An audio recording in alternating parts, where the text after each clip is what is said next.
Hey, Coach Rozy here. What we're going to take you through here, just real quick, I got Coach Carson's here to be able to help. Renette's going to help us demo this, but what I want to talk to you about is myofascial release. We're doing some foam rolling called foam rolling. We also have like the tennis ball and the golf ball. And what we're able to do with this is do some muscle release. If you have knots in the muscle, a lot of times what will happen is stretching's not going to take care of that problem. The reason I have a band here is just to show an example. If I have a knot in my muscle, and as I work to stretch, and I stretch that muscle out, what actually happens is that knot becomes tighter. So I can stretch and stretch and stretch all day long, but if I don't take care of the knot in the muscle, it continues just to get tighter. So what we got to do is, by me rolling and putting tension on the muscle, what it actually does is, so when I'm rolling on top of that, and that's why you'll hear on different videos, they say as you're rolling, you're going to go above, on, and beyond the muscle. I dropped my tennis ball, but what you can see is I dropped my golf ball too. But if I roll and put pressure on that, what that actually does is help break up that adhesion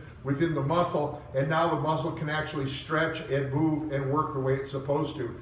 So a lot of times, again, stretching doesn't help. So what I usually do is, if you have access to a roller, and there's different densities within rollers. So the white one, usually a lighter color, there's more give on that. The black one's going to be a little bit more dense. We even have some rollers that we use where we'll put a folder on top, because this makes it a little bit more dense and I can get deeper into the muscle. Imagine if I get deeper into the muscle, I'm going to break up those knots better.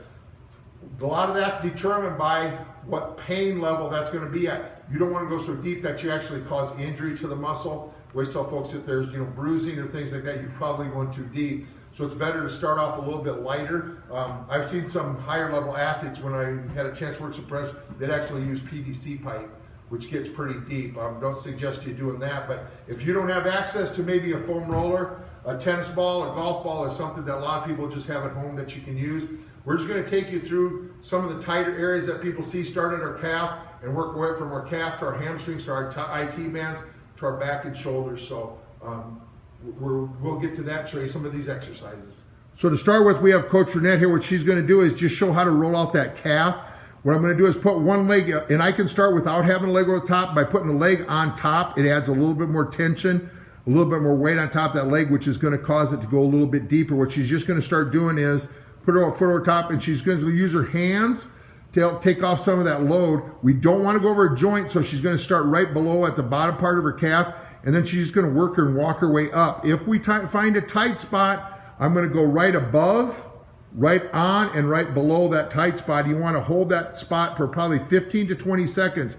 So if all of a sudden Coach found a tight spot, like I said, she'd roll around her head. So she'd literally roll about 15 to 20 seconds right below that tight spot. Should move up a little bit onto that tight spot. And all she's just changing hand positions, coming through. Now she's going to be right on that tight spot.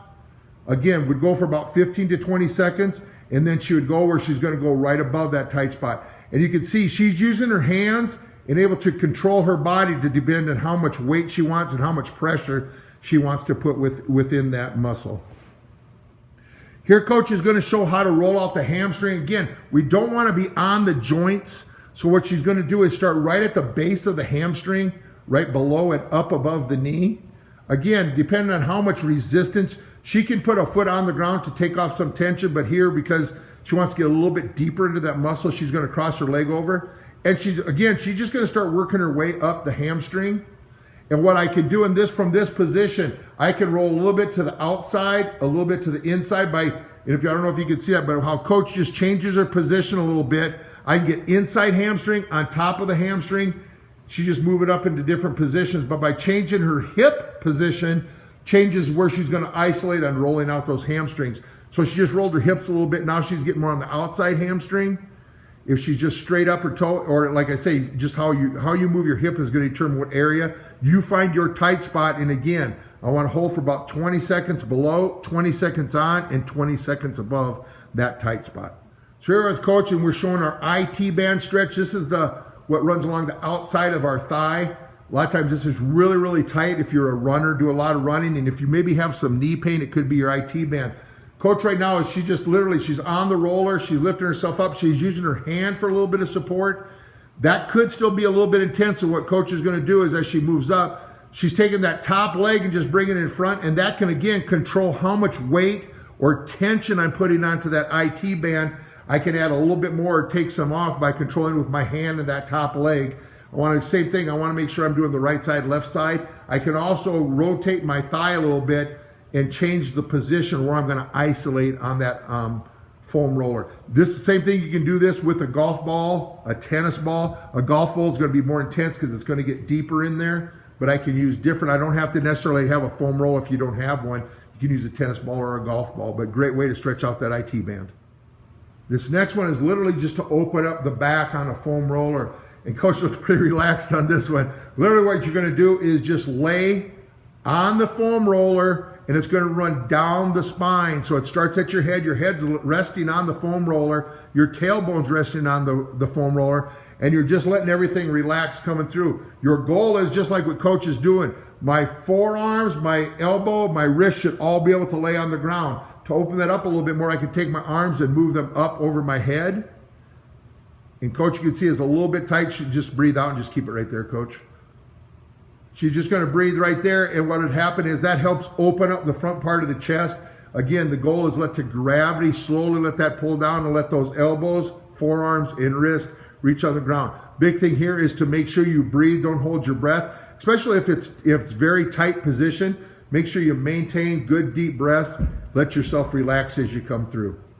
This next one, what we're going to show is Coach is going to roll out her lower back. A couple things we want to make sure of. I want to go to where my back stays in a good neutral position. So one of the things you'll see a lot of folks is we don't want you to do this at home.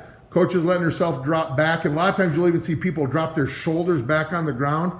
You're really getting yourself in a hyperextended position. We want to roll the muscles out. We don't necessarily want to be in a bad form position. So we're just going to roll the muscles out, start at the lower back, your erectors in the back, and then work up through the mid back to get into our thoracic spine, the muscles that surround that.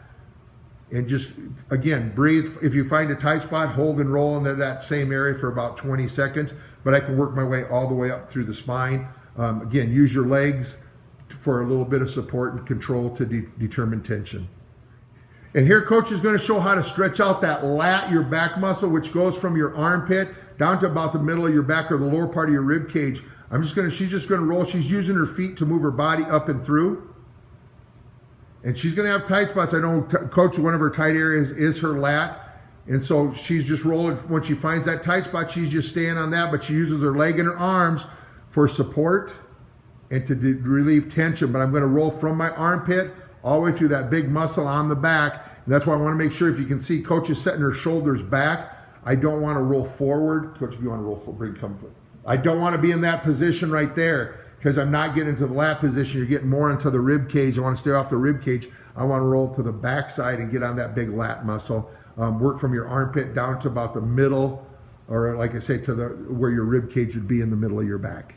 Last one we're going to show here is just to roll out that front part of the shoulder. A lot of times because we sit and we're at the computer a lot, our front shoulder becomes tight and tense. We can't set our shoulders down and back, so we get some shoulder impingement. What Coach is doing is just laying the length of the foam roller, and she's rolling up on that area right in front of the shoulder joint, so she's really not on the shoulder, but running through the shoulder from the shoulder blade up to about the clavicle or the collarbone. This is a good one that really works great if you have a tennis ball, because you can get in there a little bit more. The foam roller can be a little bit cumbersome, so using a tennis ball and then working to maybe a golf ball after that. This is a great stretch though for that front side to help those shoulders.